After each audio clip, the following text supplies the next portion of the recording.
అన్ని సేవలకు ఒకే కార్డ్ ఫ్యామిలీ డిజిటల్ కార్డ్ ప్రవేశపెట్టేందుకు తెలంగాణ ప్రభుత్వం చర్యలు చేపడుతోంది. సీఎం రేవంత్ రెడ్డి సచివాలయంలో ఉన్నత స్థాయి సమీక్ష నిర్వహించారు. కుటుంబ నిర్ధారణ ప్రక్రియను వేగవంతం చేయాలని అధికారులను ఆదేశించారు. గ్రామాలు, పట్టణాల్లోని వార్డుల్లో పైలట్ ప్రాజెక్ట్ నిర్వహించాలని ప్రభుత్వం నిర్ణయించింది. ఫ్యామిలీ డిజిటల్ కార్డుకు ఆధార్ను అనుసంధానం చేయనున్నారు. మా ప్రతినిధి ప్రభాకర్ లైవ్ లో సిద్ధంగా ఉన్నారు. ఈ విషయానికి సంబంధించిన డీటెయిల్స్ తో ప్రభాకర్, ఈ ఫ్యామిలీ డిజిటల్ కార్డ్ ఎలా ఉపయోగపడుతుంది అండ్ అలాగే పైలట్ ప్రాజెక్ట్ ఎప్పుడు మొదలు కాబోతోంది? రైట్, ఇది ఒక ఇన్నోవేషన్ ప్రాజెక్ట్గా ప్రభుత్వం అయితే భావిస్తుంది. ఎందుకంటే ఒక యూనిక్ ఐడెంటిఫికేషన్ నెంబర్తో ఫ్యామిలీ డిజిటల్ కార్డును అందించాలనేది అయితే ప్రభుత్వం ఎక్సర్సైజ్ చేస్తుంది. సో దీనికోసమనే సీఎం రేవంత్ ఎప్పటికప్పుడు సమీక్ష చేస్తూ ఉన్నారు. ఈ ఒక్క వారంలోనే దాదాపు 2-3 సమీక్షలు రేవంత్ రెడ్డి చేశారు. సో దీనిలో మొదటగా అక్టోబర్ 3 నుంచి 7 వరకు పైలట్ ప్రాజెక్ట్ను తీసుకోవాలని చెప్పారు. 238 ప్రాంతాల్లో ఈ ఫ్యామిలీ డిజిటల్ కార్డుకి సంబంధించిన సర్వే జరగనుంది. దీంట్లో చాలా కీలకమైన ఆదేశాలు సీఎం ఇచ్చారు అధికారులకు. ప్రతి కాన్స్టిట్యున్సీ నుంచి 119 కాన్స్టిట్యున్సీలలో ప్రతి కాన్స్టిట్యున్సీ నుంచి 2 వార్డులు, మున్సిపల్ ఏరియా అయితే అర్బన్కు సంబంధించి 2 వార్డులు, అదే పూర్తి గ్రామీణ నియోజకవర్గం అయితే 2 గ్రామాలు. సో వీటిని తీసుకొని మొదటగా ఈ పైలట్ ప్రాజెక్ట్ను పూర్తి చేయాలి. సో దీంట్లో ప్రతి అంశాన్ని క్రోడీకరించాలి, ప్రతి అంశాన్ని కూడా జతపరచాలి.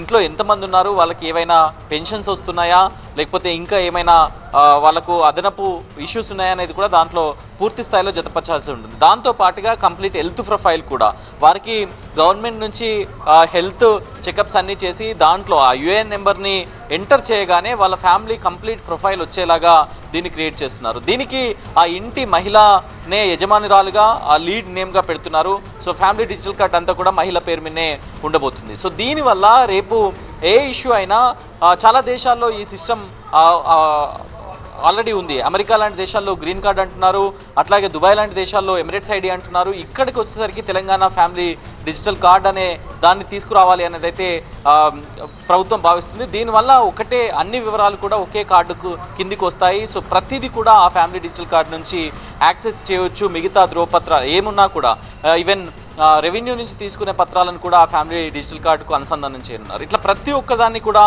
ఫ్యామిలీ డిజిటల్ కార్డుకు అనుసంధానం చేయాల్సిందిగా చెప్పారు. ఇప్పటికే గవర్నమెంట్ దగ్గర డేటా ఉంది.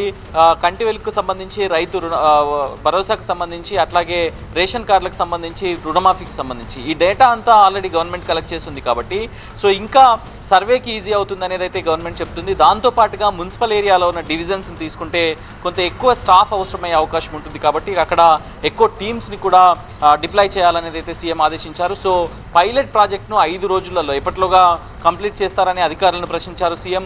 5 రోజులలో కంప్లీట్ చేయాలి.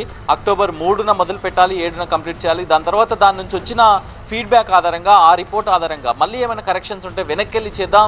దీనిలో తొందరపడాల్సిన అవసరం లేదు. ఒక ఐకానిక్గా ఉండాలి తెలంగాణ స్టేట్కి, భారతదేశంలో ఇది చెప్పుకోవడానికి ఒక మోడల్గా ఉండాలనేది అయితే సీఎం సమీక్షలో అధికారులను ఆదేశించిన పరిస్థితి. సో ప్రతిదాన్ని కూడా ఈవెన్ ఈ పైలట్ ప్రాజెక్ట్లో ఏవైనా మిస్టేక్స్ జరిగితే కూడా మళ్ళీ దాన్ని క్లియర్గా వెనక్కి వెళ్ళి చూసుకొని మళ్ళీ దాన్ని కరెక్షన్స్ చేద్దాం అనేది అయితే అధికారులకు చెప్పారు. సో ఒక కంప్లీట్ ప్రొఫైల్, దాంట్లో హెల్త్ ఉంటుంది, రెవెన్యూ ఉంటుంది, రేషన్ కార్డు ఉంటుంది. ప్రతి ఒక్క ప్రొఫైల్ విదిన్ 1 కార్డులో లోడ్ చేసేలాగా అయితే గవర్నమెంట్ ప్లాన్ చేస్తుందని చెప్పాలి. రైట్ ప్రభాకర్.